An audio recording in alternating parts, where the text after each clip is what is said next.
मूर्तिकार बाजार से 2 पत्थर खरीद लाता है।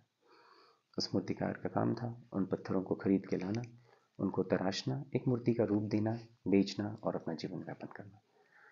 जब उसने उन दोनों पत्थरों में से पहले पत्थर पर अपनी प्रक्रिया शुरू की, उसने तराशने की कोशिश की। शे ने अपने जो भी औजार हैं, इंस्ट्रूमेंट्स, उसके थ्रू जब उन्होंने उसे मारना शुरू किया, उस पहले पत्थर से आवाज़ आई, ये क्या कर रहे हैं आप, रुक जाइए।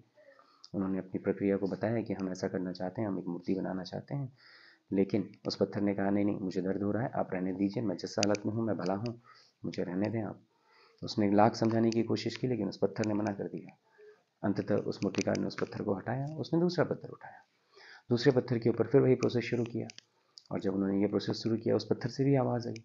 और उस पत्थर को जब उन्होंने समझाया कि मैं क्या करने वाला हूँ इसके साथ, उस पत्थर ने कहा कि ठीक है, आप करिए।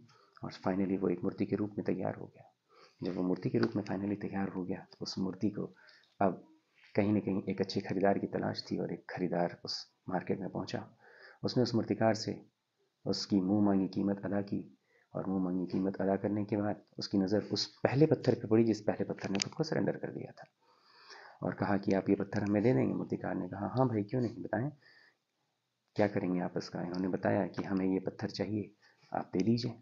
ठीक है, ये पत्थर भी दे दिया गया, एक नॉर्मल रेट में दे दिया गया। वो पत्थर गया। जब वो पत्थर उस मूर्ति के साथ गया, मूर्ति स्थापित की गई, और वो पत्थर वहीं उन्हीं के चरण में रखे गए, जहाँ पे लोग उस मूर्ति का दर्शन करने के बाद, उसके सामने अपनी मन्नत मांगने के बाद, अपनी बातों को कहने के बाद एक आस्था के साथ वहाँ आते थे, और अंततः जाते वक्त एक नारियल उस पत्थर पे रोज फोड़ते थे। पहले उसने उस कष्ट को मना किया, आज उसके साथ रोज वही होता है, और वो पत्थर कहीं ना कहीं उसी तरीके से रोज उस चोट को सहता है। ठीक उसी तरीके से जैसे सोसाइटी में हमारे टीचर्स, हमारे मेंटर्स, हमारे अपने, हमारे बड़े, जो भी हमें सिखाते हैं, जो भी हमें समझाते हैं, आज उनकी डांट हमें बुरी लगती है, लेकिन फाइनली हमें ये समझना चाहिए कि इस डांट की वैल्यू क्या है।